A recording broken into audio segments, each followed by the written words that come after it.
earlier. I am very, very data driven. I would have to really understand what the numbers were, what the data was behind those differences in perception to really understand where I might come out on it. Number two, I do very much believe in transparency of data. I'm not sure what the position of the organizations on the island are, but I think data should be very transparent.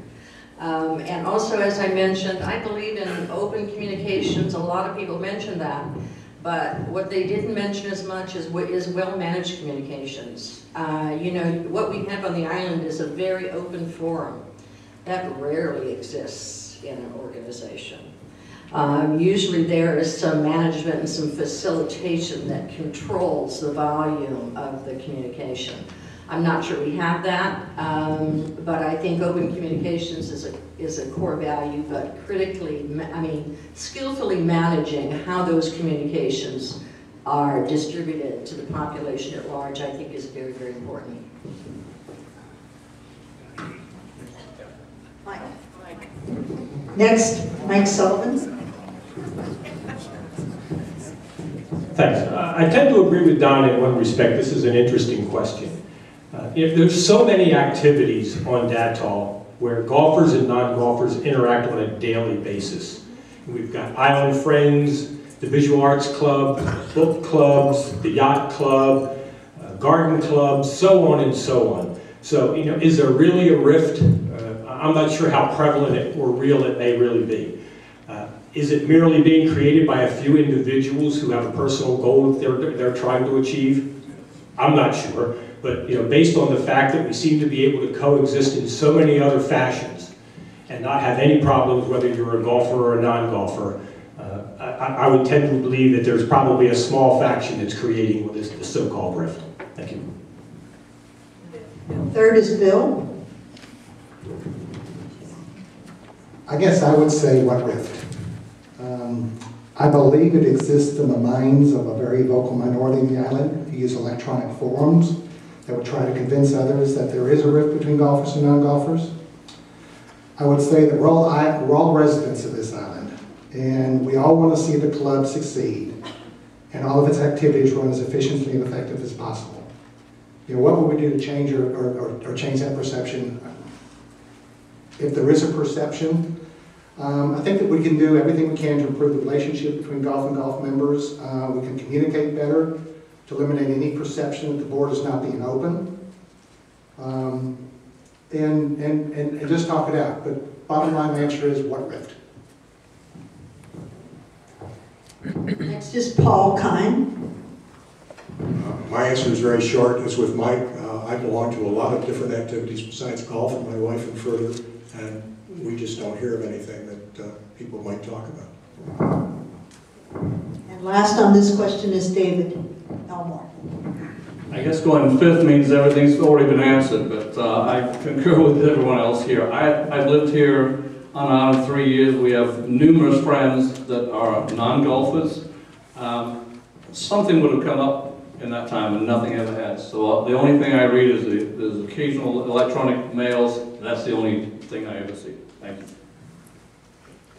Thank you very much. If we could have some brevity too, I don't want to cut you off, but the more time we don't take on answering the question, if we can make them brief, we'll be able to cover more of the questions. Okay, that only goes without saying. Next question. Do you feel the food and beverage portion of the DIC should be operated with a break-even goal? First answering the question is Mike. I think it would be great if all of our amenities operated at a break-even. Then we wouldn't have to have any dues. Unfortunately, that's probably not a realistic answer. Honestly, I think all the amenities that we offer should be run as a business. They ought to be done in a cost-efficient manner, and food and beverage is one of those facets. I'd like to see food and beverage reduce their year-over-year losses, and I think with the financial background that I bring, I may be able to just help doing that. Thank you. Next is Bill Egger. Yes? Is that brief enough? I think that you look, and this is going to be a little long-winded, but if you look historically at hotel management companies and private clubs, you know, food and beverage always runs at maybe break even, and usually in cases there are losses. But most clubs and hotel management companies take that as a given. You know, can we achieve break even? Absolutely. But it's going to take some tough decisions on our part. We're going to have to either increase our customer base by improving the quality and pleasure of the dining experience. We'll have to increase revenue by increasing costs. We'll have to reduce our food costs and then maybe get a reduction in the quality of our products, reduce labor costs, or we can become more efficient and effective in our business operations. Can we achieve it? I think we can. Does food and beverage get a bad rap?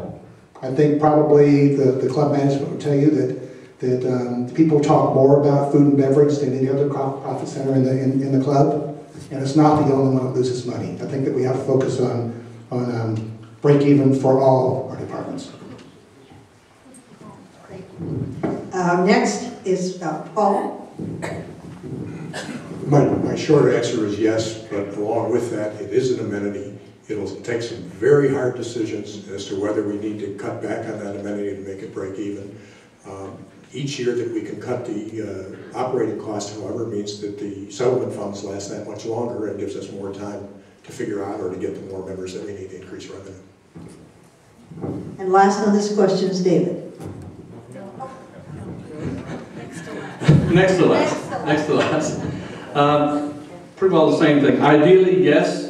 Reality is it cannot be with the current membership. As the membership increases, that will happen. But right now, it does need support. However, we can reduce that support by honing what we need from the club. Having spent 25 years in the hotel industry, if you break even on F&B, you are really in good shape. I don't know what kind of profit margins we have on alcohol here, but usually if you get to break even, it's because you've made up some profit on alcohol. To make profit on food is very, very, very difficult. So should it be a goal? Absolutely, it should be a goal. Are you a total failure if you don't reach it? No, but I think there are a lot of offsets that you can do to fundamentally make that a little more, make F&B overall a little more cost neutral. Thank you. The third question, do you support the one island concept, and Bill is the first? A simple answer is yes, if for no other reason than an overwhelming majority of the island voted for the issue when it was raised. But more importantly, I think we're a single community. I believe the club is the heart of Daughtah, and without it, we'd just be a very nice gated housing development with a couple of golf clubs and other recreational amenities. The island and the club are not, in my mind, separate and distinct entities, but must survive together.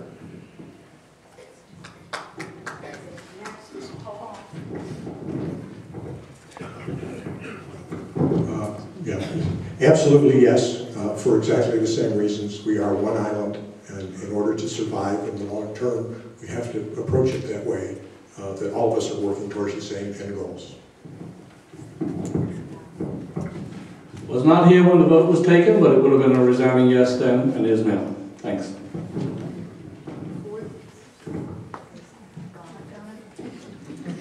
Yes, I agree also. I support one island concept. Primary reason is you all voted for it and it was approved by the residents of the island, which is at this time enough for me.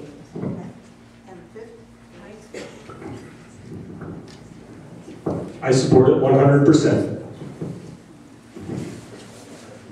Okay, thank you. The fourth question is, do you support the board's positions on the lawsuits? And the first responder is Paul Kine.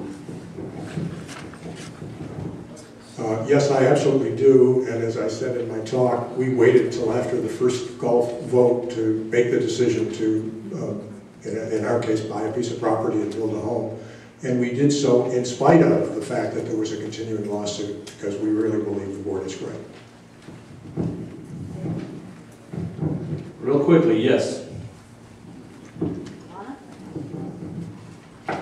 Yes, definitely. The board is vigorously defending the lawsuit, and I think that's their role, is the board.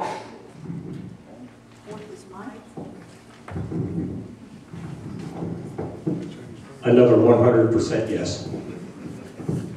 And the last is Bill Eckert. And you never get a short answer from me, but, but if by that question you mean that the board should have gone to court rather than settle, I think the answer is yes. I think the lawsuits were frivolous, and I hope that the state of South Carolina has the same sense the federal courts did and throws the lawsuit out through summary judgment. And what will probably be the last question is, do you support green space? And the first person who will respond is David. Go to the first question. The answer is yes again. A little bit of reasoning here. We've only been golfers for about 8.5 years. Wanda and I lived in a golf community before we ever played golf. It was living in that community that we decided to take up golf. We lived there because we liked the type of attraction that the golf course brought to the resort we lived. Next, Donna. Answer yes, I do believe in the whole concept of green space. I don't golf, but I do know one of the reasons we were attracted to this island was the beauty of golf courses. So that provides value to, I think, each and every member on the island. So.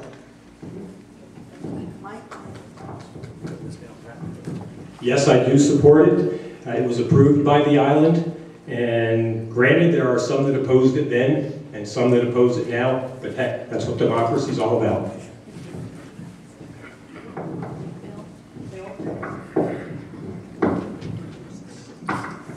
I was not a golfer when that vote was taken, and I voted for it because I think it helped maintain the beauty of the island's grounds, including the golf courses, which are a major part of our marketing strategy.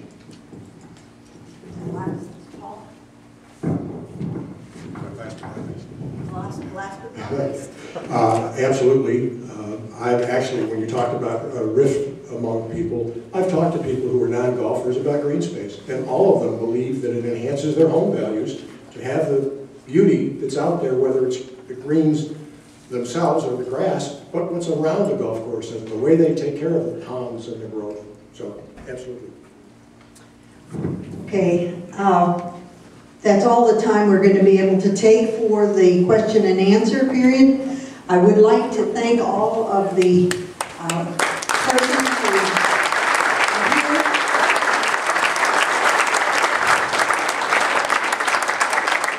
We deeply appreciate, not only for the DIC, but the candidates for the DIOA, and I didn't thank them enough for their willingness to run for the board.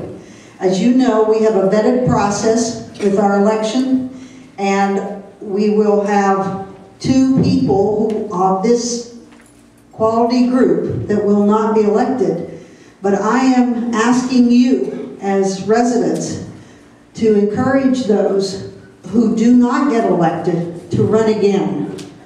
And I really will be hurt by the people who do not get elected, both on the DIOA and this.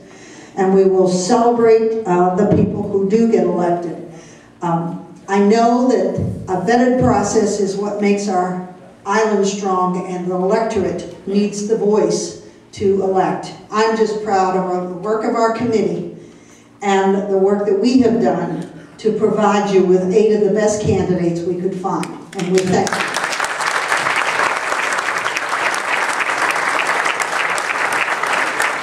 At this time, please feel free to talk to the individual candidates.